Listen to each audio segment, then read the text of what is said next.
बोलिए महापुरुष अच्युतानंद जी की जय। शुद्धि जनी ज्ञानी गुणी मंडली आज अध्यायर आलोचना को आपण मानक स्वागत जनाऊँ। आज मालिका वचन आलोचना रे आमे आलोचना करिया को जाउछे तृतीय विश्वयुद्ध संपर्क रे मालिकारे महापुरुष बा पंचसखा माने सेमिति किछि सूचना देइछन्ति कि आलोचना शेष में आम जन भक्तर ना कहवा कि से भक्त कौन तार ना कौट तार जन्म हो शुद्धिजनी ज्ञानी गुणी मंडली महापुरुष मालिकार लिखिं मालिकार नाम है झाई फूल मालिका कौन लिखिं बोले आग को होइब महासमर देश देश मधे अति प्रबल जाई फूललो पृथ्वी होई जीवनार खार जाई फूललो पृथ्वी होई जीवनार खार जाई फूललो होई जीवनार खार जाई फूललो। देश देश भितर प्रबल युद्ध हम आउ ये पृथ्वी होई जीवनार खार आउ सेते बेले व्योमयान आकाश रे उड़ुथिबा अच्युतानंद महापुरुष लिखिले व्योमयान मान आकाश रे भी कौन ना प्रबल व्योमयान गुड़िक आकाश रे उड़ुथिब तेणु युद्धर संभावना जदि आम देखा प्रथम विश्वयुद्ध तृतीय विश्वयुद्ध ए द्वितीय विश्वयुद्ध तृतीय विश्वयुद्ध होइब महासमर समर कले कौन युद्ध तेणु ये युद्धटी कौ युद्ध हम कहा कहा भितर हेब ये कथा कौन मालिकार लिखाई हाँ कौन अच्युतानंद लिखिं ध्यान देवे कथा जे प्रथम विश्वयुद्ध केबे हेइतला केबे हेइतला इतिहास प्रमाण दियंत विलुप्त से इतिहास विस्मृतिर गर्भरे बोले महर्षि आनंदाचार्य बा सुरेंद्रनाथ बराड़ ए प्राक्तन अध्यापक कलिकता विश्वविद्यालय जनसमाज को 1914 बेलर संभाव्य प्रथम विश्वयुद्धर आगमन संपर्क रे चेतावनी शुणाई थे मन देखिए शुणते कथा 1914 मसीह जो संभाव्य प्रथम विश्वयुद्ध हम ये विश्वयुद्ध समय रे संपर्क रे सारा समाज गोटे चेतावनी देते अवश्य सेते यही कथा को कहीं गुरुत्व देले ना कौन गोटे युद्ध पुणी हम विश्वयुद्ध पुणी हम ना ये कथा को कहीं से विश्वास कले ना कहीं कहीं विश्वास कर तेल लुण संसार भितर आम से समस्ते जीवन बंचुले रोजगार करवा खाଇବା पिया स्त्री पिला चलवा गोटे समाज गोटे व्यक्तिर ये हूँ मूल कौन थिला कर्म थिला तेणु महापुरुष से कथा कहीं विश्वास करें विश्वयुद्ध गोटे हम किंतु हे ज्ञानी गुणी मंडली जेते बेले ऑस्ट्रियार युवराज को हत्या हैला ऑस्ट्रिया युवराज को जो हत्या करागला यही घटना 1914 प्रथम विश्वयुद्ध है 1914 प्रथम विश्वयुद्ध होता आउ ये युद्ध रे अनेक पोक माछी बलिया मले अच्युतानंद महापुरुष मालिकार लिखिले अच्छी नारे केते मरिबे केही चिन्हिबे नहीं अच्युतानंद जी कहिले रामदासे बुझाई अच्युतानंद जे कहिले रामदासे बुझाई अच्युतानंद जे कहिले रामदासे बुझाई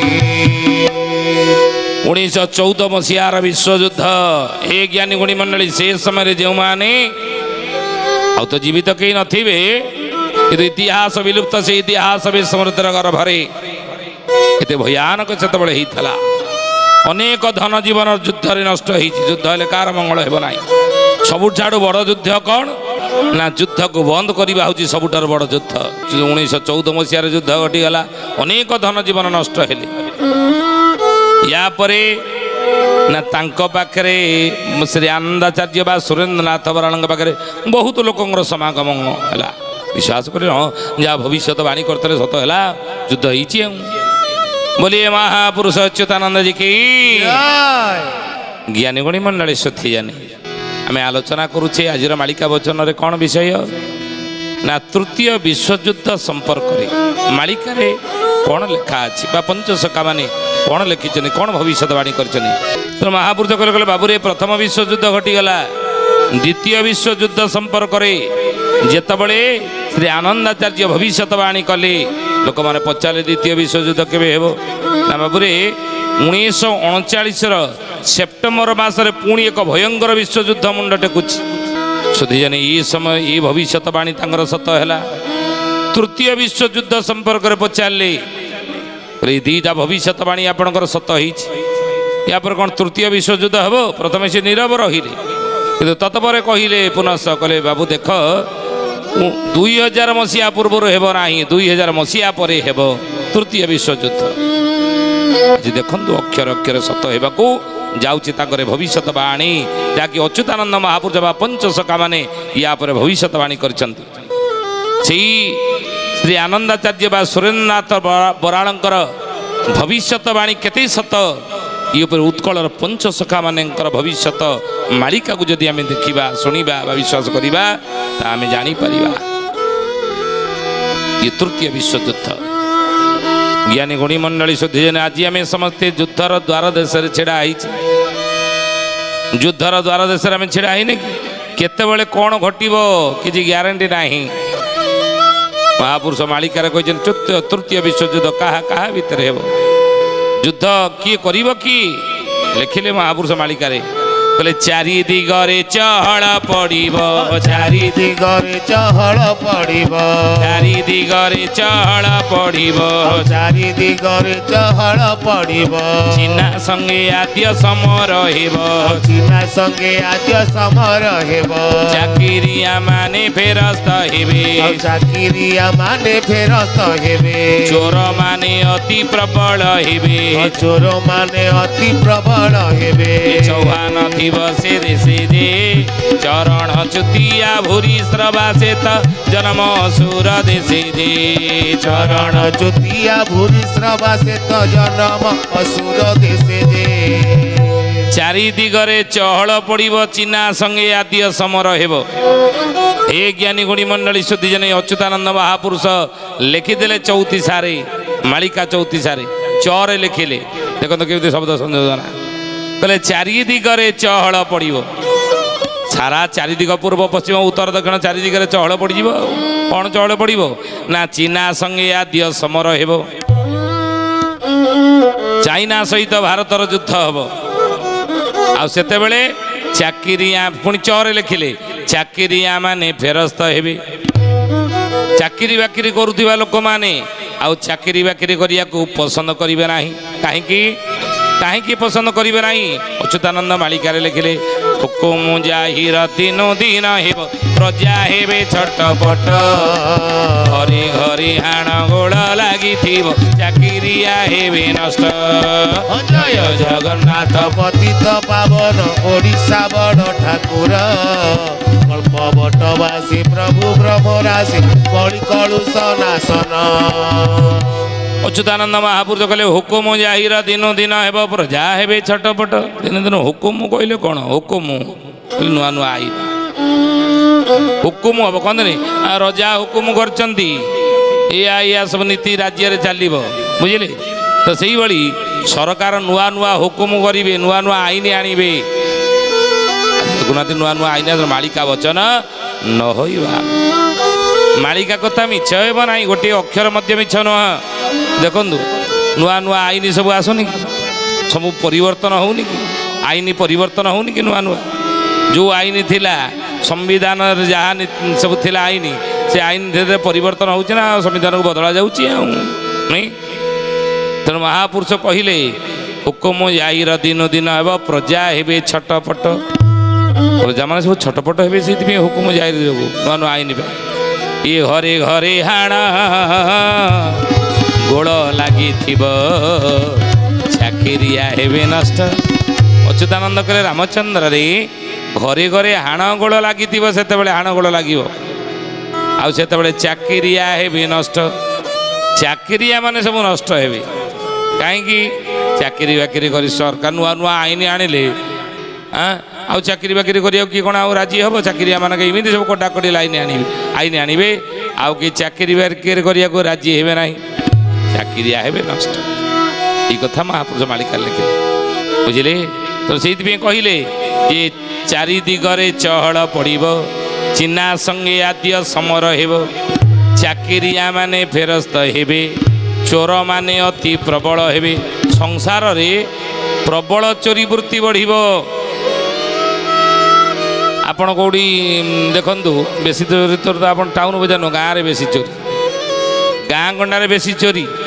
ଟାଉନ ବଜାର ରକ୍ଷଣାବେକ୍ଷଣ ଗାଡ଼ି ଥୋଇ ଦେଇକି ଆପଣ ପଳାନ୍ତୁ, ରାତିରେ ଗାଡ଼ି ରହୁଛି ବାହାରେ। କଟକ ଭୁବନେଶ୍ୱର ଦେଖିବେ, କଟକ ଭୁବନେଶ୍ୱରରେ ବାହାରେ ସବୁ କାର୍ ଫାର୍ ଥୋଇ ଦେଉଛନ୍ତି ନା, ଆଉ ଅନେକ। କିନ୍ତୁ ଗାଁ ଗହଳି ଯାଆନ୍ତୁ, ଆପଣ କେଉଁ ଗାଁରେ ଯଦି ଗାଡ଼ି ଗୋଟେ ଥୋଇଥିବେ, କାର୍ ଥୋଇଛନ୍ତି, ରାତିରେ ଶୋଇପଡ଼ିଛନ୍ତି, ସକାଳୁ ଉଠିଲା ବେଳକୁ ତା ହେଡ଼ ଲାଇଟ୍ ନଥିବ, ତା ଲାଇଟ୍ ଭାଙ୍ଗିକି ନେଇକି ପଡ଼ି ଯାଇଥିବେ। ଇତି ଚୋରି ବୃତ୍ତି ଗାଁରେ ବଢ଼ିବ। ବୋଲି ମହାପୁରୁଷ ଅଚ୍ୟୁତାନନ୍ଦ ଜୀ କି। ତେଣୁ ହି ସୁଧି ଜନେ ଜ୍ଞାନୀ ଗୁଣୀ ମଣ୍ଡଳୀ ଆମେ ଆଲୋଚନା କରୁଥିଲେ।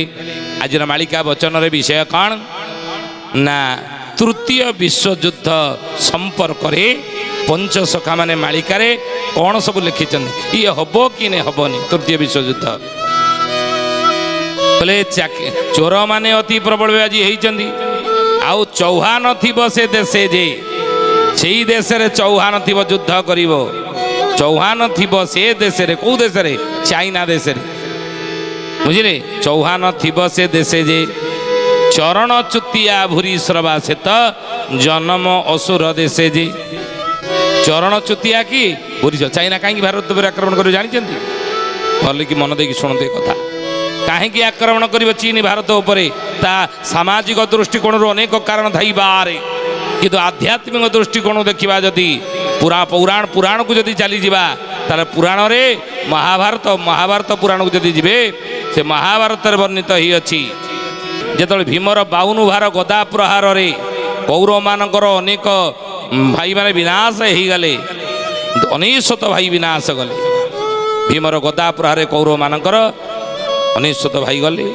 ଏଇ ସମୟରେ ଦୁର୍ଯ୍ୟୋଧନ ଦେଖିଲା, ନା ନା ନା ନା, ଶକୁନି କହିଲା, ସବୁବେଳେ ମୋ କଥା ମାନିଛୁ ରେ ବାବା, ଗୋଟିଏ କଥା ମାନେ, ମୁଁ ତ ଆଜି ମୃତ୍ୟୁ ମୋତେ ଦେଇଛନ୍ତି, ପାଣ୍ଡବମାନେ ମୋତେ ଏଇଭଳି କ୍ଷତ ବିକ୍ଷତ କରିଛନ୍ତି, ଆଉ ବଞ୍ଚିବା ମରିବା ସହିତ ମୁଁ ଯୁଝୁଛି, ମରିବି ମୁଁ, ଆଉ ବଞ୍ଚି ରହିପାରିବିନି। କିନ୍ତୁ ମଲା ପୂର୍ବରୁ ଗୋଟିଏ କଥା ମୋର ମାନିବୁରେ ଧନ, ନା କ'ଣ ନା ତୁ ଏଠୁ ପଳା, ପାଣ୍ଡବମାନେ ତୋତେ ଛାଡ଼ିବେନି, ତୋତେ ମାରିଦେବେ। ଏଠୁ ପଳା ବ୍ୟାସ ସରୋବରକୁ, ଜଳ ସମାଧି ନେବୁ, ସେଠି ସାଧନା କରିବୁ, ପୁଣି ବଳ ପ୍ରାପ୍ତ କରିକି ଆସିବୁ, ଯୁଦ୍ଧ କରିବୁ, ପ୍ରତିଶୋଧ ନେବୁ, ପ୍ରତିକାର କରିବୁ। ଶକୁନିର ଏଇ କଥାଟିକୁ ମାନି ଦୁର୍ଯ୍ୟୋଧନ ବ୍ୟାସ ସରୋବରରେ ଯାଇକି ଲୁଚି ରହିଲା। ଏଇ ସମୟରେ ହେ ଜ୍ଞାନୀ ଗୁଣୀ ମାନେ ଭୂରିଶ୍ରବା ଯାଇକି ପହଞ୍ଚିଗଲା। କହିଲା କିଓ ଏଠି କ'ଣ ଅଛ? କହୁଥିଲେ ଏତେ ବଡ଼ ତୁମେ ଯୋଦ୍ଧା, ଏତେ ବଡ଼ ବୀର, ତୁମର ଗଦାର ଭାର ହେଉଛି 72 ଭାର, ଭୀମନ ଠାରୁ ତୁମେ ବହୁତ ବଳିଆନ, ଏକୁଟିଆ ମହାଭାରତ ଯୁଦ୍ଧରେ କୌରବମାନଙ୍କୁ ପାଣ୍ଡବମାନଙ୍କୁ ବିନାଶ କରିବ, ଯୁଦ୍ଧ ଶେଷ କରିଦେବ, କିଓ ଏଠି କ'ଣ ଆସିକି ନୁଚିଛ? ଦୁର୍ଯ୍ୟୋଧନ କହିଲା ହେ ଭୂରିଶ୍ରବା, କାହିଁକି ତୁ କଟା ଘାରେ ଚୂନ ଦଉଛୁ? କଟା ଘାରେ କାହିଁକି ତୁ ଚୂନ ଦଉଛୁ? ମୁଁ ଯନ୍ତ୍ରଣା ଛଟପଟ ହଉଛି, ବହୁତ କଷ୍ଟରେ ମୁଁ ଅଛି।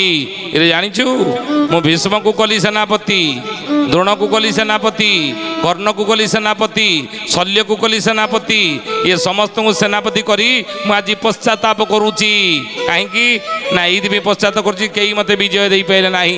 କିନ୍ତୁ ଯଦି ତୋ ଉପରେ ମୋର ବିଶ୍ୱାସ ଥାନ୍ତା, ଭରସା ଥାନ୍ତା, ତତେ ଯଦି ମୁଁ ସେନାପତି କରିଥାନ୍ତି, ତୁ ଶିବଙ୍କ ବଳରେ ବଳିଆ, ଶିବ ତତେ ବର ଦେଇଛନ୍ତି, ତୋ ମସ୍ତକରେ ଯେ ପର୍ଯ୍ୟନ୍ତ ପଗଡ଼ି ଏବଂ ଆଉ କ'ଣ ଟାହିଆ ଥିବ, ସେ ପର୍ଯ୍ୟନ୍ତ ଯୁଦ୍ଧରେ ତତେ କେହି ହରାଇ ପାରିବେ ନାହିଁ। ତତେ ସେନାପତି କରିଦେଇଥିଲେ, ଯୁଦ୍ଧ ମୁଁ ଜିତେଇଥାନି, ଆଉ ତାଙ୍କୁ କରିକି ମୁଁ ପଶୁତି ଆଜି ତ ମଥାରେ ମୁଁ ତିଳକ ଦେଇଦେଉଛି, ତତେ ସେନାପତି ପଦରେ ଅଭିଷିକ୍ତ କଲି, ଯା ପାଣ୍ଡବମାନଙ୍କୁ ବିନାଶ କରି ମୋତେ ବିଜୟ ଶ୍ରୀ ଦେ, ମୋତେ ଯୁଦ୍ଧରେ ଜିତା। ପୁରୀ ଶ୍ରବା ଗଲା କହିଲା ହଉ ହଉ ମୁଁ ଯାଉଛି ରୁହ। ଟାଇଆ ବାନ୍ଧିଲା, ମୁଣ୍ଡରେ ବାନ୍ଧିଲା ବେଳକୁ ପସନ୍ଦ ହେଲାନି। ପଗଡ଼ି ବାନ୍ଧିଲା, ପୁଣି ଖୋଲିଲା, ନାଇଁ ଏମିତି ବାନ୍ଧିଲା ବେଳକୁ ପସନ୍ଦ ହେଉନି। ଘୋଡ଼ା ଗୋଟେ ନେଇକି ରଥରେ ଯେତେବେଳେ ଯେଉଁ ଘୋଡ଼ାରେ ଯିବ ଯୁଦ୍ଧ କରିବାକୁ, ଯେଉଁ ରଥରେ ବସିକି ଯିବ, ରଥରେ ନେଇକି ଘୋଡ଼ା ଯୋଚିଲା, ନାଇଁ ଏଇଟା ଦୁର୍ବଳିଆ ଦେଖାଯାଉଛି, ଆ ସଙ୍ଗେ ମ୍ୟାଚ୍ କରୁନି, ତାକୁ ଖୋଲି ଦେଇକି ଆଉ ଗୋଟେ ଘୋଡ଼ା ଯୋଚିଲା ରଥରେ। ଏଇଭଳି ଯୋଚି ମହାଭାରତ ଯୁଦ୍ଧ ଶେଷ ହେଇଗଲା। କୁରୁପତି କୁରୁ ସାଇଁ କୋପ କଲା, ଦୁର୍ଜନ ଲାଗିଲା, କହିଲା ଠିକ୍ ଯଦି ତତେ ସେନାପତି କରିଥାନ୍ତି ପ୍ରଥମ ଆଜି ଆହୁରି ପସ୍ତେଇଥାନ୍ତି। ହେ ଜ୍ଞାନୀ ଗୁଣୀ ମଣ୍ଡଳୀ, କାହିଁକି କଥା ଆମେ କହୁଛୁ ନା ସେଇ ଭୂରିଶ୍ରବା ସେ ଜନ୍ମ ହେଇଛି ଚାଇନାରେ। ଦୁର୍ଯ୍ୟୋଧନ ତାକୁ ସେନାପତି ପଦରେ ଅଭିଷିକ୍ତ କରିଛି, ସେ ଯୁଦ୍ଧ କରିନି। ହେମନ୍ତ କାଳରେ କହୁଛି ବାବୁରେ ବୁଝିଯିବ ଲୀଳା ଭଲେ। ଭାରତ ପରେ ଚିହ୍ନା ଦେବ ଧାଡ଼ି ନିଶ୍ଚୟ ଯବନ ତୁଲେ, ନିଶ୍ଚୟ ଯବନ তুলে হে সুজনে নিশ্চয় যবন তুলে, নিশ্চয় যবন তুলে হে সুজনে নিশ্চয় যবন তুলে। ହେମନ୍ତ କାଳରେ କହୁଛି ବାବୁରେ ବୁଝିଯିବ ଲୀଳା ଭଲେ। ଅଚ୍ୟୁତାନନ୍ଦ କହିଲେ ରାମଚନ୍ଦ୍ରରେ ଏଇ ସମୟରେ ମୁଁ କହୁଛି ତତେ ବୁଝିଯିବୁ କି ଲୀଳା ସବୁ ହେବ ନା ଏ ଭାରତ ପରେ ଚିହ୍ନା ଦେବ ଧାଡ଼ି ନିଶ୍ଚୟ ଯବନ ତୁଲେ। ଭାରତ ସହିତ ଭାରତ ଉପରେ ଚାଇନା ଆକ୍ରମଣ କରିବ, ନିଶ୍ଚୟ ଯବନ ତୁଲେ। ମୁସଲମାନ କଣ୍ଟ୍ରି ଅର୍ଥାତ୍ ଯବନ କଣ୍ଟ୍ରି ସହିତ ମିଶି ଭାରତ ଉପରେ ଚୀନ ଆକ୍ରମଣ କରିବ। ଅଚ୍ୟୁତାନନ୍ଦ ମହାପୁରୁଷ ମାଳିକାରେ ସେଇ କଥା ଲେଖିଲେ, କହିଲେ ଏଥକୁ ବିଚାରି ଶାସନ କର, ଏଥକୁ বিচারি শাসন কর, କେତୁମାଳା ଠାରେ ଆଶା ନ କର, কিন্তু মালা ঠারে আশা ন কর, ବିଶ୍ୱାସଘାତକ ଅଟଇଛି ନା, ବିଶ୍ୱାସଘାତକ ଅଟଇଛି ନା, ଚୁଟି କାଟି ଦେବ ସେ ବେଳେ ସିନା, ଚୁଟି କାଟି ନେବ ସେ ବେଳେ ସିନା। କଥା ତୁ ମନେ ଘେନ ଯେ ଯେଉଁ ପାପ କର୍ମ ନୟନେ ଦେଖିବ ଶୁଣି ତ ନଥିବ କାନ ଯେ, ଯେଉଁ ପାପ କର୍ମ ନୟନେ ଦେଖିବ ଶୁଣି ତ ନଥିବ କାନ ଯେ। ତୃତୀୟ ବିଶ୍ୱଯୁଦ୍ଧ ସମ୍ପର୍କରେ କହୁଛନ୍ତି ଅଚ୍ୟୁତାନନ୍ଦ ମହାପୁରୁଷ, କହିଲେ ଏଥକୁ ବିଚାରି ଶାସନ କର, କେତୁମାଳା ଠାରେ ଆଶା ନ କର। କେତୁମାଳା କୋଉଟା ନା ହିମାଳୟର ପୂର୍ବ ପଟଟା ହେଉଛି କେତୁମାଳା, ବୁଝିଲେ। ବର୍ତ୍ତମାନ ମାନ ସରୋବର ଆପଣ ଅଛି ଜାଣିଛନ୍ତି, ଚାଇନା ଅଧୀନସ୍ଥ। ଅଚ୍ୟୁତାନନ୍ଦ ମହାପୁରୁଷ କହିଲେ କେତୁମାଳା ଠାରେ ଆଶା ଆଉ କରନା, ନାଇଁ ଚାଇନା ନେଇଯାଇନି। ଆଉ ମହାପୁରୁଷ କହିଲେ ବାବୁରେ ବିଶ୍ୱାସଘାତକ ଅଟଇଛି ନା, ଚୋଟି କାଟିଦେବ ସେବେଳେ ସିନା। ଯେତେ ସମ୍ପର୍କ ଆମେ ବିଭିନ୍ନ ପ୍ରକାର ଯୋଡ଼ିବାକୁ ଚାହିଁଲେ ମଧ୍ୟ ସେ ସହଜ କଥା ନୁହେଁ, ସେ ବିଶ୍ୱାସଘାତକ। ଆଉ ଏକଥାକୁ ମନେ ଘେନ ଯେ ଯେଉଁ ପାପ କର୍ମ ନୟନେ ଦେଖିବ ଶୁଣି ତ ନଥିବ କାନ ଯେ। ଯେତେବେଳେ ଏଭଳି ପାପ କର୍ମ ଦେଖିବ କାନରେ ଶୁଣି ନଥିବ, ବୁଝିଲେ, ଏଭଳି ସମୟ ଆଗକୁ ଆସୁଛି। ତୃତୀୟ ବିଶ୍ୱଯୁଦ୍ଧ ଭାବରେ ମହାପୁରୁଷ କହୁଛନ୍ତି ଦ୍ୱାର ଦେଶରେ ଆମେ ଛିଡ଼ା ହେଇଛେ। ଆଉ ଏ ବିଷୟରେ ମାଳିକାରେ ଏଇଆ ଲେଖାଯାଇଛି ତୃତୀୟ ବିଶ୍ୱଯୁଦ୍ଧ ବିଷୟରେ ପଞ୍ଚସଖା ମାନେ ଲେଖିଛନ୍ତି। କିନ୍ତୁ ବେଦମୂର୍ତ୍ତି ତପନିଷ୍ଠ ପଣ୍ଡିତ ଶ୍ରୀରାମ ଶର୍ମା ଆଚାର୍ଯ୍ୟ ଲେଖିଛନ୍ତି ଭବିଷ୍ୟତବାଣୀ କରି, ହଁ ଯୁଦ୍ଧ ପ୍ରସ୍ତୁତି ପର୍ବ ହେଇଥିବ, କିନ୍ତୁ ଋଷିମୁନିମାନଙ୍କର ତପଶକ୍ତି ବଳରେ ସାଧନା ବଳରେ ଏ ଯୁଦ୍ଧକୁ ବନ୍ଦ କରିଦିଆଯିବ, ବୁଝିଲେ, ଯୁଦ୍ଧକୁ ବନ୍ଦ କରିଦିଆଯିବ। ଆପଣ ଧୈର୍ଯ୍ୟ ଧରିକି ରୁହନ୍ତୁ, ଏ ବିଶ୍ୱାସ ରଖନ୍ତୁ। ତେଣୁ ଜ୍ଞାନୀ ଗୁଣୀ ମଣ୍ଡଳୀ ଶ୍ରଦ୍ଧେୟାନୀ, ଆଜି ତ ସମୟ ହେଇଛି, ଆସନ୍ତୁ ବାଣୀକି ବିରାମ ଦେବା ପ୍ରଭୁଙ୍କର ନାମ ନେଇ। କିନ୍ତୁ ତା ପୂର୍ବରୁ ଜଣେ ଭକ୍ତର ନାଁ କହିବା। କିଏ ସେ ଭକ୍ତ, କ'ଣ ତାର ନାଁ, କୋଉଠି ତାର ଜନ୍ମ ହେଇଥିବ? ବାସୁଦାସ ନାମ ହୋଇବ ତାର, ଚିହ୍ନି ନ ପାରିବେ କେହି। ଶ୍ରୀମତୀ ଶ୍ରୀପତି ଭେଟ କରାଇବ ମଣିନାଗ ଠାରେ ଯାଇ, ମଣିନାଗ ଠାରେ ଯାଇ ହେ ସୁଜନେ ମଣିନାଗ ଠାରେ ଯାଇ, ମଣିନାଗ ଠାରେ ଯାଇ ହେ ସୁଜନେ ମଣିନାଗ ଠାରେ ଯାଇ। ବାସୁଦାସ ନାମରେ ଜଣେ ଭଗତ ମହାପୁରୁଷ ଅଚ୍ୟୁତାନନ୍ଦ କହୁଛନ୍ତି ମଣିନାଗ ଠାରେ କଟକରୁ ଚଣ୍ଡିଖୋଲ ଗଲା ବାଟରେ ପଡ଼ିବ ମଣିନାଗ ଗୁମ୍ଫା ପାହାଡ଼ ଜଳଉକା ସେଇଠି ହିଁ ଥିବ ଶ୍ରୀମତୀ ଶ୍ରୀପତି ସେ ଭେଟ କରେ ପ୍ରଭୁ ଲକ୍ଷ୍ମୀ ନାରାୟଣଙ୍କର ସେ ଭେଟ ସେଇଠି କରେଇବେ ବୁଝିଲେ ଭକ୍ତର ତା ନାଁ ଆମେ କହିଲୁ ଆପଣମାନେ ଠାବ କରିବି ଆଜି ତ ସମୟ ହେଇଛି ତ ଆସନ୍ତୁ ବାଣିକି ବିରାମ ଦେବା ସେ ପ୍ରଭୁଙ୍କର ନାମ ନେଇ ରାଧେ ରାଧେ ଜପା କରୋ କୃଷ୍ଣ ନାମ ରସ ପିଆ କରୋ ଓ ରାଧେ ରାଧେ ଜପା କରୋ କୃଷ୍ଣ ନାମ ରସ ପିଆ କରୋ राधे राधे राधे राधे राधे राधे राधे राधे राधे राधे राधे राधे राधे राधे राधे राधे राधे राधे जपा करो कृष्ण नाम रस पिया करो राधे राधे जपा करो कृष्ण नाम रस पिया करो सुधी अनी ज्ञानी गुणी मंडली आज पे आसंतो बाणिके ठारे विराम दबा पुणी आसंदा अध्याय भेट हेबा रहुचु हरिओम शांति शांति शांति सर्वारिष्ट सुशांति भवतु।